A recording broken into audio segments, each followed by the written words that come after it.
Minha saudação é com a paz do Senhor. Abra sua Bíblia no primeiro livro, no primeiro capítulo do livro de Jó. Jó, capítulo 1. Nós vamos ler alguns versículos, começando no versículo 1 também. Ou verso, não é? O livro de Jó faz parte dos poéticos. Fazendo parte dos poéticos, não existem capítulos e nem versículos, semelhante aos salmos. Jó de número 1, começando no verso 1 até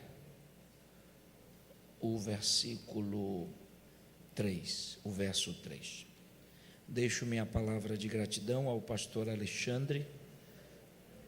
Quando o senhor apareceu ali, todo mundo aplaudiu, né? Que legal, gostei. Essa igreja ali honra, isso é muito importante.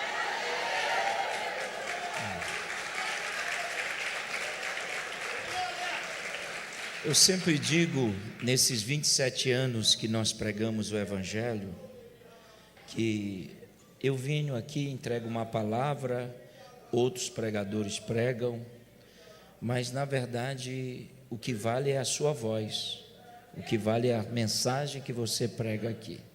Nós passamos por aqui, pregamos, mas o que vale é aquilo que o Senhor ministra para essa igreja.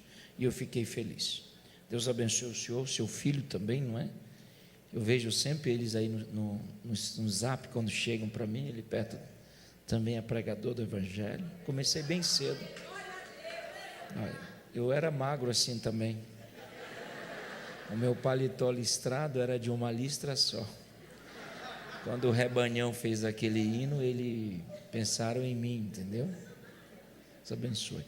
Pastor Fabiano, há 20 anos nós estamos na estrada. Meu Deus, nós já passamos tanta coisa. Já dormimos junto, já comemos junto. Junto que eu digo, no mesmo quarto. Aliás, nós estamos no mesmo quarto, né? Nós já viajamos de lancha, de trem, de ônibus, de carro velho, carro novo, já quebrou o carro na estrada, já saímos do carro, pegamos van para chegar em Porto Velho, meu Deus. E o Fabiano é uma bênção na mão de Deus. E nós tivemos a felicidade em Guiana encontrar um outro amigo que já mora no nosso coração, esse pastor Alexandre, e o pastor Jonas. É um dos homens que organizou as maiores cruzadas nesse Brasil. Esse homem viaja o mundo, ele trabalha com casas de recuperação, ele tem um histórico tão bom e o papo dele é tão agradável, ele só fala coisas de Deus. E nós o convidamos, vamos lá, ele falou, estou dentro. Ele deve estar até assim meio assustado, né, porque olhando o Fabiano cantar desse jeito, mas é assim mesmo, pastor Jonas. Viu? Deus abençoe. Amém? Coloca aqui no telão, porque eu sou pedagogo e como pedagogo eu gosto muito disso, tá bom? Jó, de número 1, verso 1, diz assim: havia um homem na terra de Uz, cujo nome era Jó. Este homem era íntegro, ou sincero, reto, temente a Deus e desviava-se do mal. E nasceram-lhe 7 filhos e 3 filhas, e era o seu gado 7.000 ovelhas, 3.000 camelos, 500 juntas de bois e 500 jumentas, e também muitíssima gente ao seu serviço. Repita comigo, de maneira que este homem era o maior de todos os do Oriente. Tome seu assento, por favor. Prometo aos irmãos que eu serei lacônico, Não serei prolixo, mas eu gostaria apenas da atenção de todos, para que todos pudessem entender comigo esses versos que eu acabei de ler. À guisa de introdução, nós temos aqui uma das histórias mais marcantes na Bíblia Sagrada. Eu quero crer essa noite que não haja nenhum de nós, crentes na pessoa de Jesus, que não tenham se deparado, se misturado com a história de Jó. Eu entendo essa noite que todos os salvos, aqueles que estudam a Bíblia, já ouviram, já se depararam e até mesmo já tiveram o privilégio de pregar sobre essa história, que é formada por 42 capítulos. É interessante que a história de Jó, ela assemelha-se muito com a história de muitos, não no tom e não no peso das circunstâncias atravessadas por Jó, mas quando se fala em lutas e provações, nós somos praticamente formados nisso. A história de Jó, ela vem sendo bem bombardeada, porque muitas pessoas dizem, principalmente os ateus e as atoas, dizem que é impossível essa história ser real, pelo fato dos acontecimentos que envolveram a sua vida. Por exemplo, existem duas histórias no Velho Testamento que são bem questionáveis. Os ateus batem muito contra essas duas histórias. A primeira seria a história de um homem que era galileu, Jonas, tradução do seu nome é Pomba, e a Bíblia diz que ele era filho de Amitai. Amitai no hebraico é verdade. Então ele morava com a verdade, mas vivia na mentira. E é interessante que ele recebe uma chamada, e ele vai, desce das montanhas e entra no barco. Depois a tempestade, e o texto diz que o Ketos é a tradução para o grande peixe no hebraico. Ketos vem e engole-o. Essa ideia de Jonas permanecer períodos no ventre do peixe tem assustado muitos ateus, porque eles dizem que é impossível um homem sobreviver a isso. Nós não vamos questioná-los pelo fato de que eles estão do lado de lá, eles não estão do lado da fé.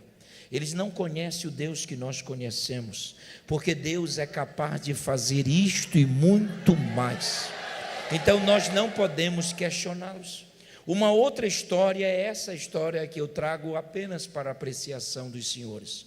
Eles dizem que é impossível a história de Jó ser real.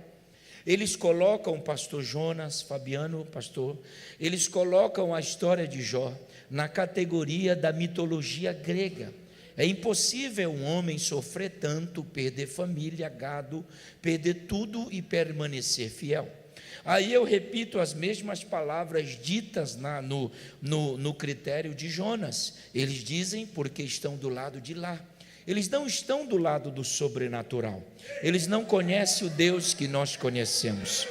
Agora, o que é interessante é que toda a história, se tu não entender essa, eu vou embora. É que toda a história de Jó, ela baseia-se apenas em um pronome possessivo chamado meu. Quem nunca saiu da faculdade sabe que meu é um pronome de posse. A ideia do meu está no capítulo 1 e no capítulo 2, quando o diabo chega numa reunião que ele não foi convidado, e o texto diz que Deus, olha, se tu não entenderes essa, está mal, é Deus que puxa assunto a respeito de Jó. Não foi Satanás que chegou lá para falar sobre Jó, mas foi Deus, quando ele diz assim, eu estou dando uma volta. Aí Deus olha para ele e diz, então vistes o meu. Não, eu vou embora. Eu vou embora, você não entendeu. Vistes o meu.